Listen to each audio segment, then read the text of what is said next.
Alex Answer here, New Year's Eve 2017. On the topic of the new year, I've already been in that state of consciousness even in the days leading up to December 21st. So there is something about, as I've been mentioning in recent videos, this period in which there's less light, that we need to focus on the light within, recenter, in some cases, reset. And there's a reason why you see people talk about their New Year's resolutions around this period of the reset, and they may not even be conscious of it. And it really would serve them to be conscious of it. Why we think about things like this, why we think about renewal, and truly being aligned with nature in more ways than that. You know, we can look at the holiday season, for example, the Christmas holiday season, in which people gather in the sharing of gifts, festivities. For example, tonight there will be many, uh, countless, you could even say, DUIs across the nation as people travel in their vehicles to have a good time, to be around others. And again, there's something about that around, the electricity, the mammalian, getting around the heat, around the people, the dancing, the lights. And I'm not demonizing that. I am discussing the human experience. And unless people are mindful and responsible, right, they could find themselves unconsciously getting into trouble. Um, they can find themselves living a lifetime where they're constantly giving their energy away.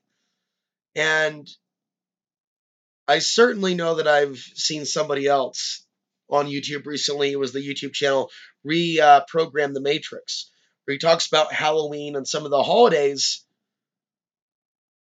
even though there's some positive things that can come about through some of these holidays. But if you look at the kind of the expectations that humans have, the strong emotional association with certain dates, birthdays, Christmases, and it's because of that that people could be set up for a fall or set themselves up for a fall.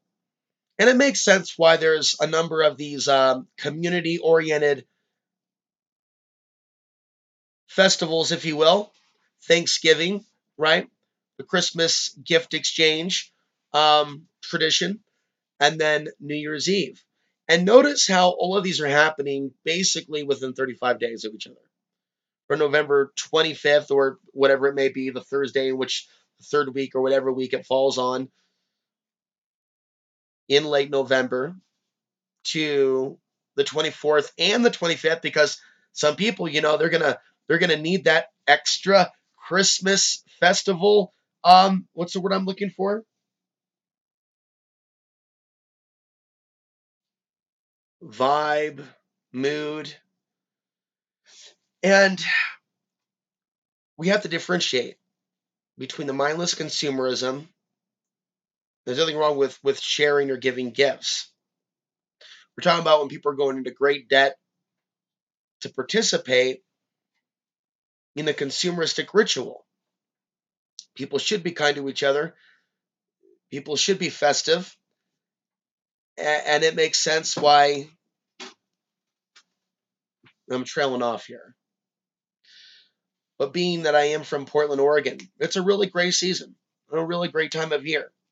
And I've mentioned in previous videos that I am grateful and fortunate that I have more sunlight here to get through this dark period in time. So for me, it's a time of building greater discipline within, tapping into that inner light, realizing now that I've seen my own mood after being here more than a year. Thank you to those of you that have patience with me as well. But last year was more of a shock to the system. It was blizzard conditions here last year. I was snowed in most of the time. I was isolated then, as I am now, from those in my own local community. This year, this winter, and then moving into 2018, I'm looking into moving into the new year with a lot more finesse. Uh, and it's not that things went bad this year. Things went fairly smooth. Um, However, there were some complications along the way, somewhat of a culture shock living here in a part of America where things move very, very slowly, where I've had to learn to cultivate the finer art of enjoying being alone in isolation, something that I worked very hard to be able to achieve to get away from these dense population centers, as I call them. And I've also come to realize, there's a good and a bad with everything. I've always realized that, you could see a little bit more clearly, and why off the grid living is not for some people.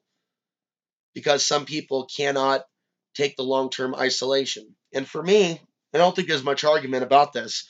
Someone with my controversial, in some cases unpopular, ideas that some might even consider to be schizophrenic, especially when we're talking about spiritual warfare.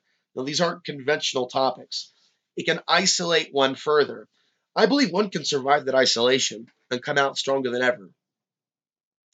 I'm not there yet. I foresee a day in which I achieve that. And it's almost like the power of yielding a staff, or a powerful weapon, or a powerful sword, or a powerful something rather. To step into my true power is one of my many New Year's resolutions as we go through the next cycle. Yes, there's fear of growing older. I also look for the root cause of why our thoughts may even be drifting to certain things. Could there be a death of the ego taking place that's manifesting as a fear in some other way? Could we be picking up on other people's thoughts or other entities' thoughts and confuse those for ourselves or our own thoughts? When it comes to fear and things of that nature, we need to cross-examine our own thoughts and go, is such and such an outcome really the worst thing? On the topic of the end of this civilization, I'm not of the argument or belief that it's the worst thing, nor that we're victims for living here in this time-space reality. I see an unconscious society in which I'm going through my own, I guess, growing pains, if you will, readjusting to, how do I live my life the most mindful? How can I be the most effective at helping others? Knowing what I know now about the direction that the masses are going in. No longer are we working with the perspective, at least I'm not, some people still are, asking things like, when are the masses going to wake up? And it's like, this is the type of a planet where people are here to learn things. That stands for you and I. We're here to learn things. The things that happen to us, we need to learn from them. We need to not just shrug things off and just, oh, everything's random. No, we need to really look into things. Oh, you look too much into that. You look into that too much. No, we're not looking into it enough. We're not looking deep enough into things. We ought to. There's meaning in everything. There is meaning in everything. There is significance in everything. And there is power in saying that. Hallelujah. I don't think it's Sunday, though, is it? Is it Sunday? Getting my days mixed around here. No, I believe we're already in the week here. We are pulling up my dates here. No, it's Sunday the 31st. By the way, a very special thank you to David and to others that have signed up at patreon.com/Alex I want to say thank you to others that have donated recently, one person in particular. I want to thank those of you that have had patience with me. Again, I'm still adjusting to whatever reality I just watched K-Pax. You ever seen that movie? That movie's a trip. I identify with that movie. I'm gonna get into that. I'm gonna get into that next. But I just want to say thank you to those of you that have helped me make my dreams a reality. I have, I feel like I've fallen on my face multiple times, but yet I keep getting back up and keep moving forward. And at times the isolation gets to me, but I'm learning more about myself, my strengths, my weaknesses, the moments in which I'm strong, the moments in which I need more rest. You know, through experience and trial and error, but I also do research online, to verify or to see if my feelings are correct. I don't take a B vitamin complex, for example. But when there is sun and there's no geoengineering, I try to get sun in short doses, not burn my body. Because I realize I need more of that if I'm going to be at an elevation above 7,000 feet, 8,000 feet. In fact, we need more of that wherever you are. And that boosts the serotonin. And there are certain things that can drain the serotonin. Some of you may not know what I was getting at in a recent video in which I described that, but you could be like from sea level, like I am, right? And then when you move in your body, right, your body may adjust to a certain degree to being at higher elevation, but your brain may not be producing enough of certain things. And people don't really understand this, but it is totally normal. And it's not abnormal for the body to not be producing enough serotonin. That's why a lot of people live at sea level, whether it be and in large, large numbers. And I think about this often. There's a part of me, and I want to talk about this New Year's thing as well. It feels that it's missing out on the parties. And even though I'm not dating, doesn't mean that I don't have feelings or feelings of desire. So there's a feeling of every now and then being left out of the party. But see, these are not sensations. These are not thoughts that I think are all that evolved. They're typical. It's with us when we're in school. It's with us sometimes in the workplace or in society when we're different and we're feeling left out of the party. And see, there's nothing wrong with actually being left out of the party when mass consciousness and the way most people are is heading towards a certain direction. Some of us, right, and we could be separated by thousands of miles, different ethnicities, different genders, different economic backgrounds. And I think there's a lot of you that are like me in the sense that we're different, right? Physically, economically, and other insignificant ways, we may be different, but we're similar in the sense that we may have ideas. We may think about things that others don't understand, that others don't believe. And it results, especially if we open up our mouth and we talk about what we're really thinking, it results, and I've learned a lot about this in Portland, it results in us being very isolated from others. And that can hurt. That can hurt. But the goal is to overcome that hurt, not give in, right? I'm just going to give in to the latest fashions and wristwatches and fancy sport coats and other things, just to prop up an image, to impress people, to maybe get some of that energy back. And I realize that a lot of people live that way in the city. And a lot of things is based on the sexual signals and impulses and the procreative drive, or in some cases a lack thereof, or in some cases too much of that procreative drive. In some humans that ought to, their higher self ought to keep them in check and keep their behaviors a little responsible. The simulation of the baby making can get human beings in trouble. And people need to remember that. It's not that the feelings are wrong per se. It's that some of the ways in which we've been wired to seek pleasure through risky behavior can be a little bit dangerous. We bring ourselves back to New Year's Eve and the DUIs. And then, of course, for people to become sexual with each other, and I speak from experience, sometimes people go out and they'll get to know each other as they start downing those beers so they can relax themselves and lower some of that social programming so maybe other doors can open by removing the doors that are closed that have the wall, and that's fine. And some of us have enjoyed those experiences, but then after the fact you go, what the hell is this? What kind of a society is this?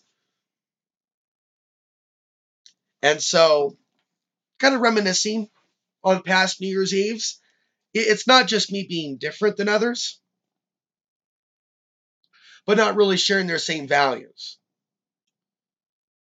But that would include even in just the smallest things, vibration, not just music. So I can remember sometimes, I have a lot to say on this. I can remember, though, trying to go out on New Year's Eve in Portland. and the vibe feeling really unstable, to be quite frank with you. And Portland's also a darker place, right? So cloudier, wetter.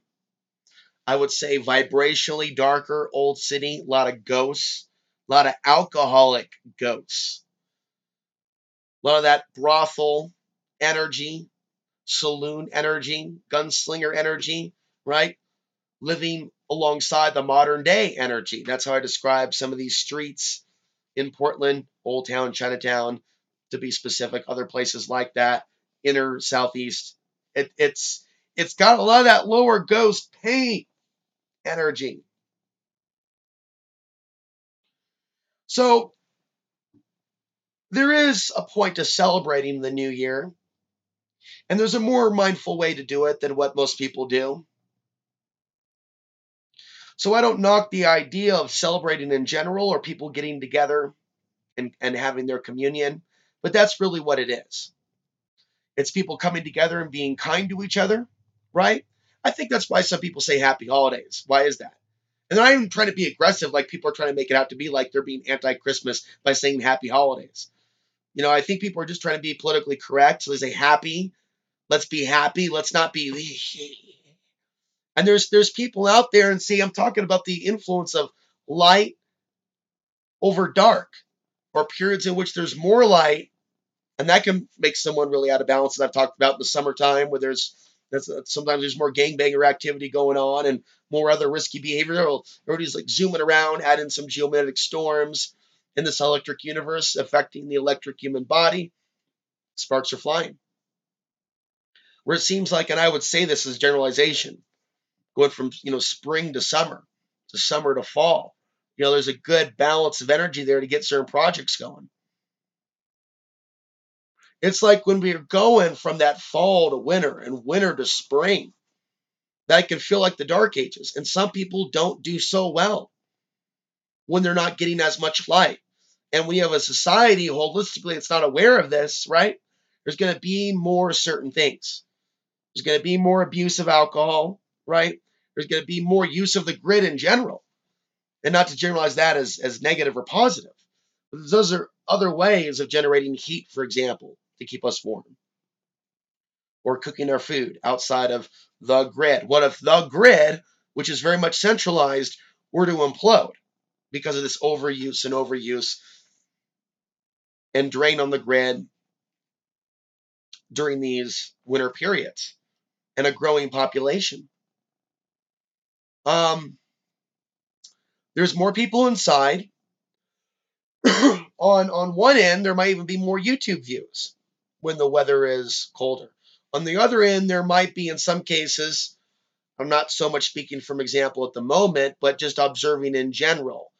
And this year hasn't even been the worst with regards to infighting and really nasty behavior. But last winter, right?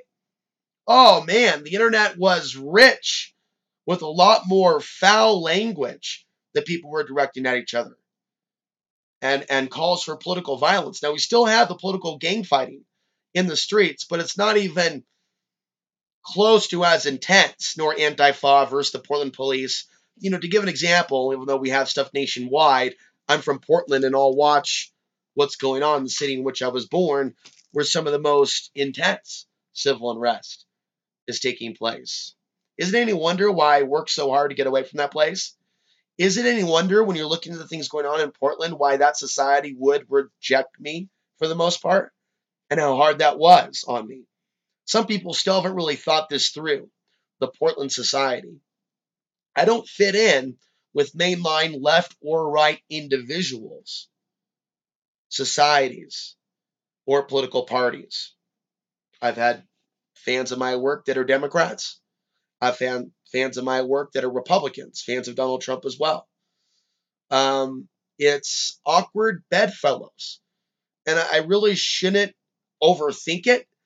And I shouldn't necessarily tell my audience, well, you can't be a fan of my work if da da da da da. But I've said in the past, I find it a little bit odd if you're a fan of my work and you have certain ideologies.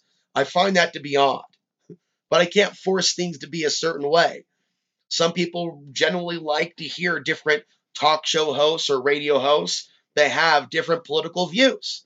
And I think there's a reason for that. And that's the spiritual essence of man in some cases, where they really can put aside politics and hear out someone's view, regardless of their politics, their ethnicity, or their class, how much money they have, right? Or their status, or whether or not they use status symbols and are constantly holding on to a cell phone. I do want to bring that up regarding the cell phone. I found it insulting when a former friend mislabeled me as someone that had a cell phone for status because at times it was up on the table. It wasn't very long after that period, or I would say after 2011, I stopped using a cell phone altogether. What he didn't understand when Gunner was busy judging me was that I intuitively wanted to keep the cell phone away from my you-know-what. And this is a society where people have been carrying around their cell phones next to their you-know-what for a long, long time. And I think it's causing more than a few health problems. Some people that may have a disposition to certain types of cancers, and it can be genetic, and it could be location. Their genetics could be more receptive to cancer while living in certain environments, right? Where their own government and their own system establish technologies around them, right? You don't have to affect every fish in the sea. You only have to affect the sea itself. And, when you think about fish and they're floating, swimming through the sea, they're not necessarily aware of the nature of water like we are. That's just like air to them. They're floating around. The same thing with us, right? Sure, we call this air. We don't really see anything there, but there is something there. There is an electric charge there that can be manipulated to thus affect the human being. So we have these human beings today that are naive for the most part. They're being tested on, unaware in some cases why they're hearing voices, right? Unaware of what's going on, a psychological condition being attributed to them. If they were to see a psychiatrist, oh, you're schizophrenic. Take this drug. No, seriously, take this drug. And, I was just thinking about this yesterday, and I'm bouncing around a lot of ideas. We are a fairly young society, just to remind ourselves that. We've only been using the internet so long. We've only been watching TV so long. I'm going to have to pause and come back and just maybe do like a series of these videos. But we are moving really fast into the future, really fast. And it's important that people understand that there's a lot more that we have to learn about ourselves, what's possible, and each other to get beyond the illusions of separation. Because we've only been at a certain level of evolution of learning about ourselves, about human health, having even X-ray technology. As I've said often for years, instantaneous communication like this. This video is going to be uploaded. I'll try to keep this under a half hour. Get it to you this morning, New Year's Eve 2017. Do you know for a fact that your ancestors had this technology? Why is it that we are overlooking the significance of this technology? How can we be more grateful and mindful with this technology? Just like eating food. As my toothache returns, wish me well, mediating that. I'm getting a diagnosis from the dentist on the 8th of January. God willing, everything will work fine, car-wise, getting to that particular dentist an hour away to take a look at my teeth. It's cause and effect. And I said this before, so we may be like rattled awake. Hey, pain, stop what you're doing. Hand on a hot stove, cause and effect, right? The world in this current fall of Atlantis is experiencing that. And in some ways, things have to get worse before they get better. It's the toothache. The toothache of civilization's toothache. after one too many late night sweet tooth sessions with the Hershey's candy bar. Time to change. Time to brush the teeth. Time to coconut oil pull. Time to apple cider vinegar. And then good advice from somebody else, by the way, on the topic of serotonin, living at mountain elevations. Just being in line with nature means also being aware of what we need or may need to add to our diet. Like a B vitamin complex, don't even take them. But I would do that, of course, before anything unhealthy, pharmaceutical. So people really should learn, bring this back down to the sun, more about themselves and biology. Because if they were to learn about something as simple as get more sun, get more exercise, cut certain things out of then there's less of a need for Western medicine, for, in some cases, antibiotics, pharmaceuticals with regards to the mood. So there's things for people to consider. And being that it's New Year's Eve, there's a reason why so many people out there are chasing that dragon, if you will. Nothing wrong with celebrating and being amongst people that you love and care for. That's all great. Wish them well. For a lot of others, it's a big simulation, right? And think about this.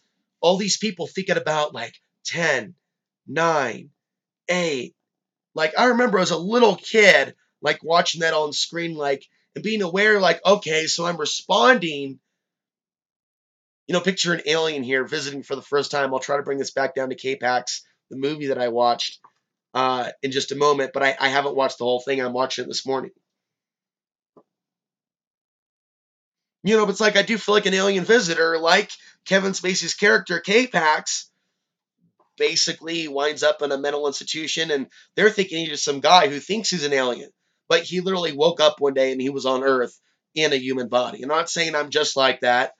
I'm speaking more like my soul feels beyond this place. That I've been on this planet, sure, since I've been born, but where are any of us really from, right? So there's a sense of being a castaway here for at least a lifetime. And that is in the collective consciousness. I can see that in others, and others see that in me. That's why they're drawn to my work, because we feel, right, that similar feeling. And others can be labeled as crazy. Here, take this drug. What are you talking about?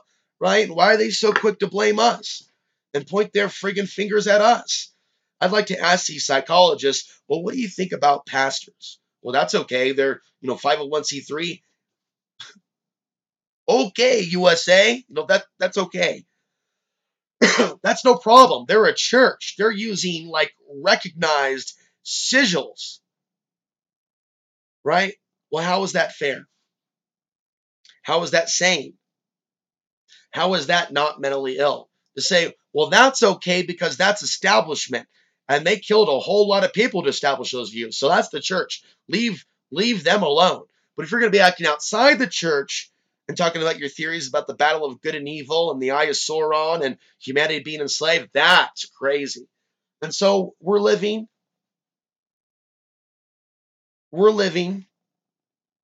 in those times. I got to keep my own perspective in check. There never really was the good times for me in this lifetime. Sure, there are those of you at times that will support, sometimes financially. That'll take the pressure off. But I'm talking about like where I felt like I was amongst my peers in the physical. There was only a time in which people were more receptive to what I was saying because they hated George Bush that much. Because I started in 2004 before YouTube, by the way. Even though I'm a youngin', I got started early because I think I was born for this. And right now, during this reset, in this moment in time, I think about where things need to go from here on out. I'm going to pause now, upload this. I'll be back later. Right there is the link for patreon.com/Alex Ansary. I just want to end this particular segment by saying thank you to all of those that have supported my work. And I'm very happy to see that the support at Patreon is growing. And right now it's at an all-time high level of support at 131 pledges, $131 per month. That is going to help me offset the massive loss in YouTube revenue. I don't mention Patreon a lot, right? But like, it's great to feel this sense of optimism. So feel free to go down and join for $5 a month if you can afford that. If not, don't even worry about it. You can always support this broadcast morally. You could support it spiritually. You could support me in other ways behind the scenes. You could share this video anonymously on Reddit, like random guy 333. Go to Reddit, post my videos. That's a way you can help. And some of those videos might actually end up going viral by sharing them with non-subscribers of this YouTube channel. There's many ways in which you can help, but ultimately there's many ways in which we can make the world a better place. Right now, I know what I've done the last 12, 13 years up until this point. I know the things that I've discussed. I know the things that I probably should be discussing again. But I'm really contemplating on where things go from here. What other rocks need to be unturned? What other things need to be discussed that haven't been given the light of day that my heart also is drawing me to? Because I can't be somebody else's puppet. Other people literally need to be their own man and woman and literally create their own YouTube channels and websites sharing their information. Okay, it's never right to try to funnel through another figure to be your mouthpiece. I'm talking about going deeper within my own consciousness, within my own information that's already there, and bringing out into light what hasn't already been said.